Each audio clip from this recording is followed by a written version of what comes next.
Om Sairam. Welcome to Archana சமையல். இன்றைக்கி ஹெல்த்தியான ரெசிபி என்னன்னு பார்த்தீங்கன்னா பிடிக்கரணை மசியல் தாங்க செய்ய போகிறோம். வாங்க அதுக்கு தேவையான பொருள் என்னென்னு பார்க்கலாம். முதல்ல இதை கழுவிட்டு ஒரு குக்கரில் 2 விசில் வர வரைக்கும் வேக வச்சுக்கலாம். 2 விசில் வச்சா போதுங்க. அதுக்கு மேலே வச்சிங்கன்னா ரொம்ப குழஞ்ச மாதிரி ஆகிடும்.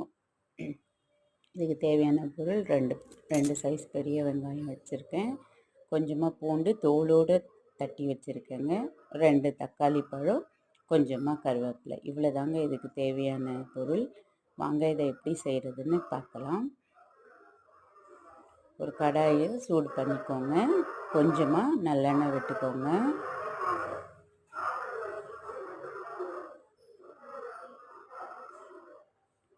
இதுக்கு தேவையான கடுகு சீரகம் பொரியட்டும். இது பொரிஞ்சதுக்கு அப்புறமா பூண்டு கருவேப்பிலை கொஞ்சம் போட்டு தாளிச்சிடுங்க.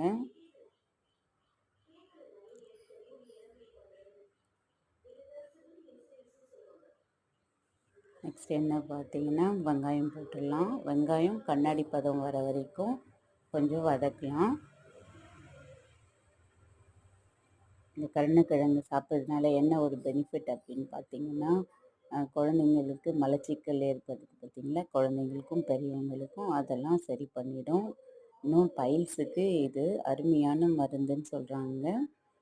பைல்ஸ் இருக்கவங்க இது தினமும் கிடைச்சா கூட இதை குழம்பு வச்சு சாப்பிடுங்க, இல்லை பொரியல் பண்ணி சாப்பிடுங்க. அடுத்து தக்காளி இப்போ ஆட் பண்ணிக்கலாம். கொஞ்சம் மஞ்சத்தூள், 2 டீஸ்பூன் மிளகாத்தூள் இதை போட்டு பச்சை வாசனை போகிற வரைக்கும் நல்லா வதக்குங்க. இப்போ இந்த ஸ்டேஜில் நம்ம உரித்து வச்ச அந்த காயை பிடிக்கரணையும் அதை போட்டு நல்லா மிக்ஸ் பண்ணிக்கலாம். கொஞ்சமாக புளி கரைச்சி வச்சுருக்கேன், அதை நான் அதில் சேர்க்கலை. நீங்கள் இப்போ ஆட் பண்ணிக்கோங்க. ஏன்னா இந்த காய் வந்து கொஞ்சம் காரல் எடுக்கும், தொண்டை கரன்னு இருக்கிற மாதிரி இருக்கும். நீங்கள் கொஞ்சம் புளி ஆட் பண்ணிங்கன்னா உங்களுக்கு சரியாக போயிடும். அவ்வளோதாங்க. ஒரு 5 மினிட்ஸ் இது சிம்லேயே வச்சு நீங்கள் வதக்குனிங்கன்னா ரெடி ஆகிடும். ரொம்ப ஹெல்த்தியான ஃபுட்டுங்க. காலையில் என்ன பண்ணேன்னா நான் தூதுவளை ரசமும் அந்த பிடிக்கரணை மசியல் முட்டை வச்சு பசங்களுக்கு லஞ்ச் பேக் பண்ணியாச்சுங்க. இதுதான் இன்றைக்கி எங்கள் வீட்டு சமையல். இந்த சேனல் பிடிச்சிருந்தா ஷேர் பண்ணுங்கள், லைக் பண்ணுங்கள், மறக்காமல் சப்ஸ்கிரைப் பண்ணுங்கள். Thank you all. வாழ்க வளமுடன்.